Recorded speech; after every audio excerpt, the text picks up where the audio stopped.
Hello friends, I am Kaustav Bishwas. Today in Frequently Asked Question series, we will discuss on question how do I overcome fear and greed when investing? Overcoming fear and greed in investing, a combination of psychological preparation, knowledge, and disciplined strategies. 1. Understanding fear and greed in investing. Fear. This often arises when markets are volatile or declining. Investors fear losing their capital, leading to panic selling or avoiding investments altogether. Greed. This typically manifests during bull markets when investors chase high returns, sometimes ignoring fundamentals or taking excessive risks.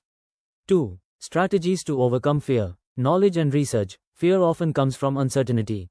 By staying informed about the market, the Indian economy, and specific sectors, you can make more confident decisions. Regularly read reports, follow credible financial news, and understand market trends. Diversification. Spreading investments across different asset classes, stocks, bonds, mutual funds, gold, etc., reduces risk. For instance, in India, investing in Public Provident Fund, PPF, National Savings Certificate, NSC, and mutual funds can balance riskier investments like stocks. Set realistic goals. Having a clear financial plan with achievable goals can help you stay focused. For example, if you are investing for retirement in India, you might prefer a mix of mutual funds and fixed deposits to balance risk and returns. Historical perspective. Understand that market corrections and crashes are normal. The Indian stock market, represented by indices like Sensex and Nifty, has recovered from downturns in the past, e.g., the 2008 financial crisis, the 2020 COVID-19 crash. 3. Strategies to overcome greed. Stick to a plan. Create an investment plan based on your risk tolerance, and stick to it. During bull markets, resist the temptation to chase after high returns by following the herd. Regular rebalancing. Periodically review and adjust your portfolio.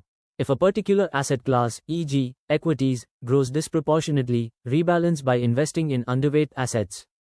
Avoid short-term market timing. Greed often leads to frequent buying and selling to capitalize on short-term gains, which can be risky. Focus on long-term investing. Use systematic investment plans, SIPs, in India. SIPs are a popular way to invest in mutual funds regularly, averaging out the cost and reducing the impact of market volatility. Set stop-loss orders. These can help manage greed by automatically selling a security when it reaches a particular price, preventing excessive losses. 4. Behavioral aspects. Stay disciplined. Emotional control is crucial. Practice patience and avoid impulsive decisions driven by market hype or fear of missing out, FOMO. Seek professional advice. If you're unsure, consult with financial advisors. Educate yourself. Leverage resources such as SEBI's Investor Protection Portal, financial literacy programs, or online courses that cover the fundamentals of investing. 5. Cultural and market-specific factors in India. Market sentiment. The Indian market is heavily influenced by global economic trends, political developments, and domestic factors such as the RBI's monetary policy, inflation rates, and government reforms. Understanding these can help mitigate fear and temper greed. Investment vehicles. In India, investments like real estate, gold, and fixed deposits are traditionally popular. Balancing these with equity investments can reduce fear as these are considered safer bets.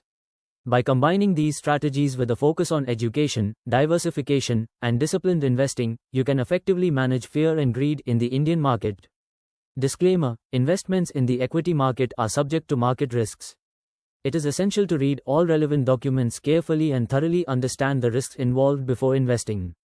This content is provided solely for informational purposes and should not be construed as financial advice. For personalized financial solutions, it is advisable to consult with a qualified financial advisor, product expert, or product distributor.